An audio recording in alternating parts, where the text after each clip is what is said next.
We are assembled here as religious leaders, political and other opinion leaders at Jamia Mosque Multipurpose Hall in Nairobi on the 15th of October to address this critically important matter on the state of the genocide and aggression against the Palestinian people in Gaza Strip. The tragic events unfolding with the dire humanitarian crisis owing to the siege, blockade, and indiscriminate bombardment from the air, sea, and land of the Gaza Strip by Israel has had no parallel in the history of humanity. The sanctity of the third holiest mosque in Islam, Masjid al-Aqsa, which is in Jerusalem, has been violated for many years under the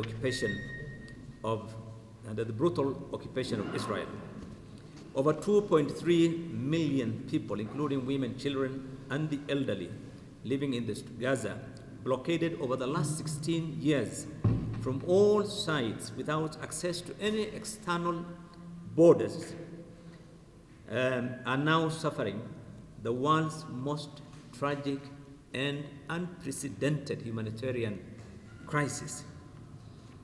As if Israel's brutal security measures over the years, including denial of access into and out of Gaza with heavily barricaded and guarded fences, inhumane and brutal treatment at the various checkpoints spread all around Gaza, as well as controlled and limited access to vital necessities of life, like water, electricity, food, and medicine. As if all this is not enough, one of the most sophisticated military nuclear power state, Israel, has embarked on an all-out war of extermination of the entire population of Gaza, which it's termed, they have termed the Palestinians in Gaza as human animals. The purpose of this meeting is to talk to the mind and heart of the world citizenry that there is extermination going on at the moment in the land of Palestine. Daily there is killing. A land which stretches only 25 miles by 12 miles. Half the size of Nairobi. Half the size of Nairobi. With people are being told 1.1 million people to move out of it. Tell me, where do they move in? They cannot go into the sea. They cannot go to the southern border, sealed. They cannot go east. They cannot go west. So this is the reality of the day. We are calling upon the people of the world, Kenyans included, to stand up in solidarity for justice. It's not a question of who and who. It's a question of human being. It's a question of human being being killed for just being born a Palestinian and being born in Palestine. We are calling upon the National Assembly to immediately petition the Israeli government on what's doing at the moment and make sure that actually they stop this thing. We are calling upon the government of Kenya to break relations with Israel with immediate effect. Africa has spoken. Through the Africa Union, the position of the African continent is well known. The position of Africa is a free Palestine. Palestinian people given their rights to self-determination and to rule themselves. So that position makes Kenya an acceptable member of that resolution. And so we follow that resolution, and Kenya should stand with the people of Palestine. In condemning the atrocities which are being meted out to the innocent people, the Palestinians, who are fighting, struggling for their independence, just like any other country in this world has actually done. Any atrocity done to a people is supposed to affect everybody in the world.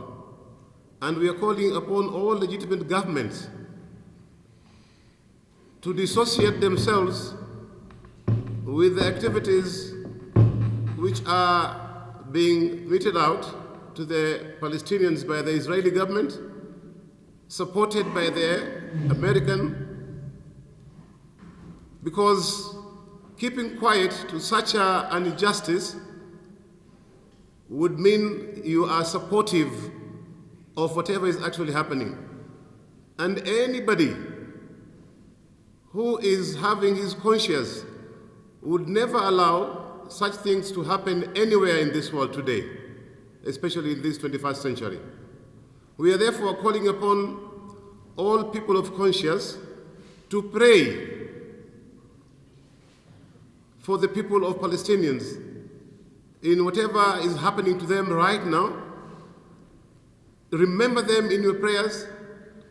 Condemn the activities which are actually done by the heinous and ill-intentioned people in the name of Israelis and the Americans. Really witnessing a terrible, horrendous, unparalleled and unprecedented humanitarian crisis provoked by the conflict that is now going on in Gaza, spearheaded by Israel. What we know so far is that there is no electricity, there is no water, there's no food or fuel going into Gaza. We also know that over 2,000 people have been killed, most of them women and children. 1 million people have been displaced in that small area of Gaza. And in addition to that, the Israeli government has made an unprecedented request or demand that 1.1 million people should leave their home areas and flee into the south. So what we are witnessing is a catastrophic humanitarian crisis of major proportions. We haven't seen it in recent times, and what we are calling upon the Israelis and their supporters is to stop the killings of innocent civilians. We are also urging them to stop the destruction of property and livelihood of the Palestinians in Gaza. We're urging them to lift the siege and allow humanitarian assistance and relief to reach the victims. Msimamo wetu ni kuwa yanayoendelea katika mji wa Gaza kwa maafa wanaoyapitia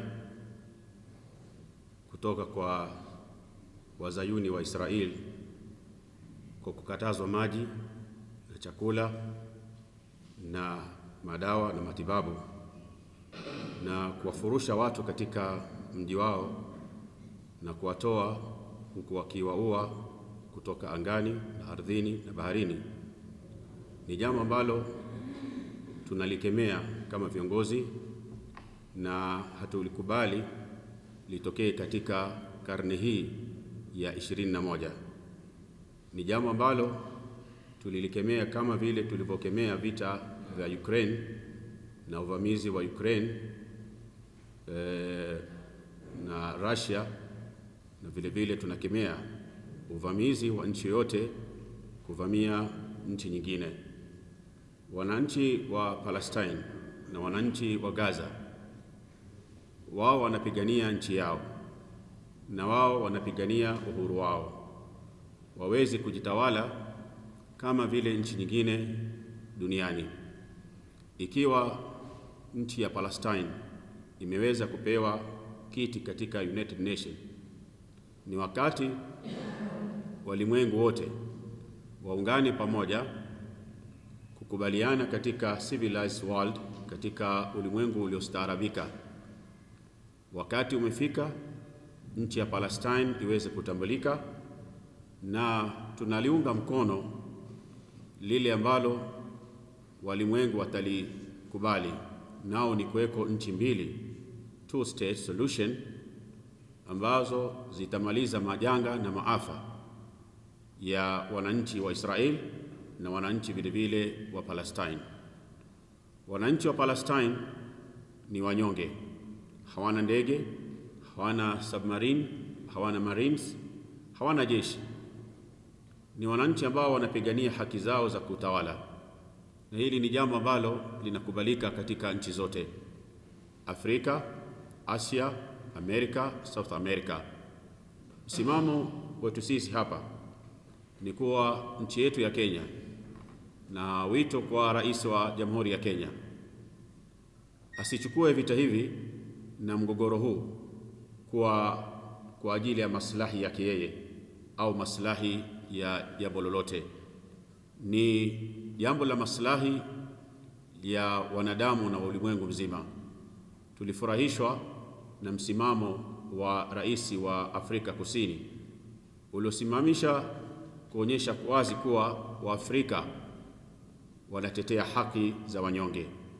Na ikumbuke kuwa ikiwa msimamo uliochukuliwa katika nchi hii kuwaunga wazayuni mkono ni kuonyesha wazi kuwa tumekosa mwelekeo wa kibinadamu, ule wito wetu wa Hustler Nation haufanani na msimamo wa serikali wa kuegemea upande mmoja bila kuangazia haki ya wanyonge ambao ni hustlers wa Palestine wanaodhulumiwa na majumba yao kuvunjwa.